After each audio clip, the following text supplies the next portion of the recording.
Donc bonjour Hugo. Bonjour. Hugo Amsalem qui est donc né en 1998 en métropole, qui était arrivé à l'âge de 2002 sur le Caillou et qui dès l'âge de 7 ans a été pris de passion pour le golf. Est-ce qu'avant tu peux nous parler un petit peu de ta scolarité sur le Caillou, Hugo? Par quels établissements es-tu passé?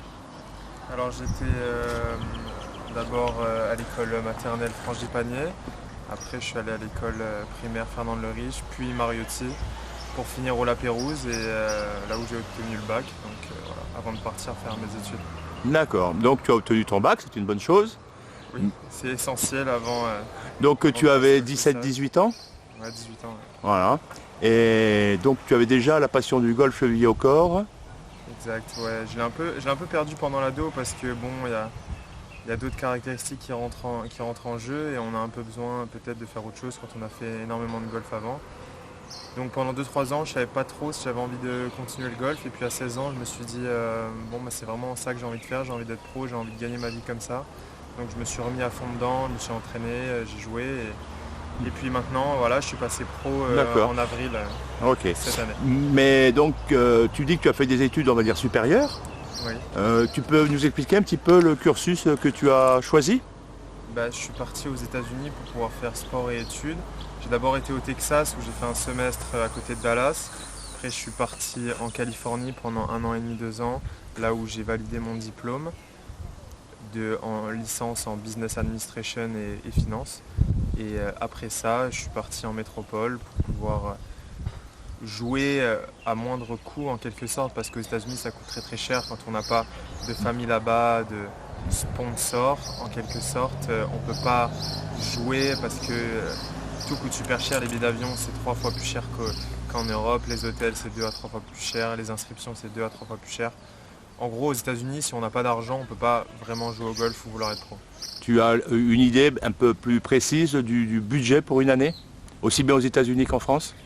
Ça dépend pourquoi. Par exemple, je prends la troisième div en Amérique. Je pense qu'une saison complète sur le Canadian Tour, ça va coûter plus 40 000, 45 000 euros, alors que sur l'Alps Tour, le Pro Golf Tour, qui est la troisième div européenne, on est plus aux alentours des 25-30 000.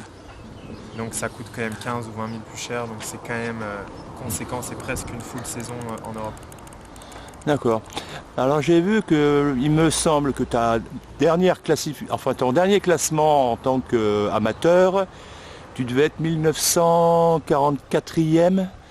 Il me semble, hein, j'ai noté ce matin. Ouais, Bon, mais tu disais tout à l'heure que tu t'es passé pro, donc cette année en 2023. ouais. Je suis passé pro au mois d'avril parce que j'avais envie de passer pro déjà avant le Covid, parce que honnêtement, j'ai pas été top mondial amateur, j'ai pas été haut classé, mais ça voulait pas dire que je m'entraînais pas avec eux, je voyais pas ce qu'ils faisaient, parce que j'ai pu jouer avec Tom Vaillant en Gounouillou et qui est maintenant sur le DP World, et c'est vraiment un excellent joueur. Donc voilà, je me sentais juste, j'avais envie de passer à autre chose, j'avais envie de pouvoir gagner de l'argent, pouvoir potentiellement jouer contre des gars qui font ça comme métier et pas jouer contre des gars qui font ça par plaisir, qui ont un métier à côté, qui jouent le week-end le Grand Prix ou des choses comme ça. Moi j'avais vraiment envie de me confronter aux personnes qui en font leur métier et qui vivent de ça et qui vivent pour ça surtout. D'accord. Donc j'ai vu qu'en 2003, tu as gagné, on va dire, 3 compétitions. Trois Oui, fois tu as fini en tête. Dont la dernière en Espagne avec un total de -10. exact. Les deux autres, c'était, il me semble, c'était en Allemagne et puis en France où tu finis à -6. Oui. Voilà. Donc, quel est le meilleur souvenir de cette année 2023 maintenant que tu es passé pro?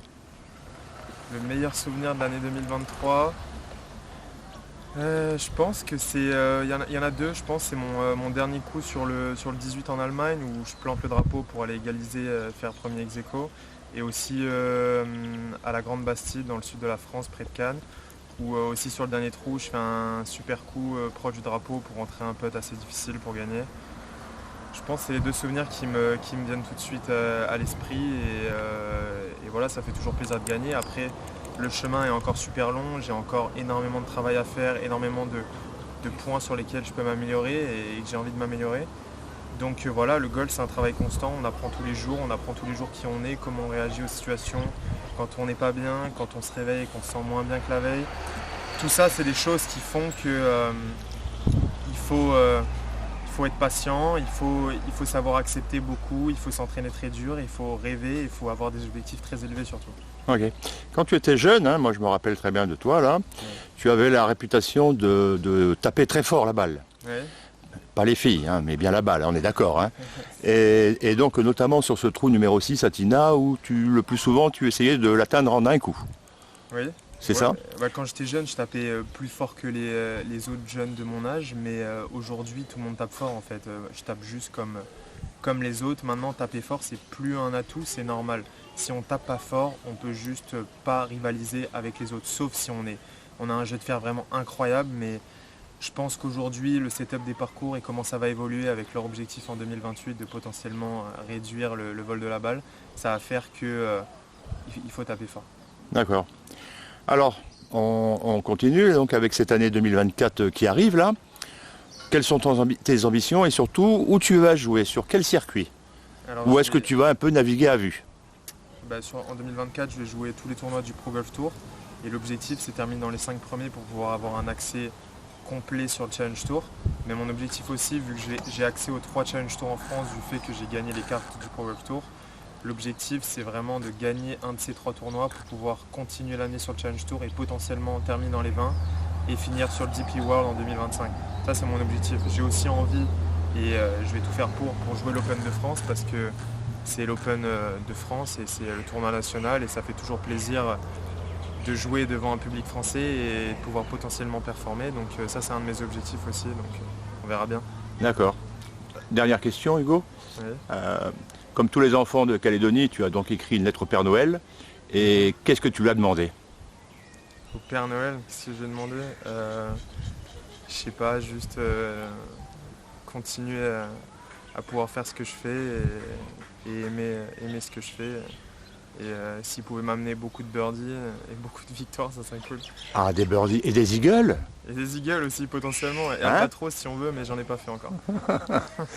Eh bien écoute, Guillaume, je te remercie. Hugo, je te remercie. Et tu as un petit message aux jeunes golfeurs du Caillou? Eh ben, travaillez dur, croyez en vos rêves et ne prenez jamais rien pour acquis parce que on n'a jamais rien acquis. Et il faut toujours se battre pour ses objectifs et les victoires. Merci Hugo. Merci.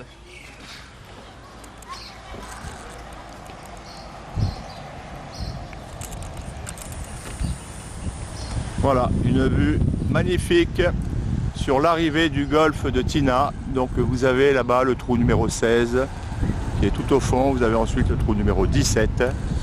Et enfin, juste en dessous, là, le green du trou numéro 18. Voilà. Bonne lecture à vous.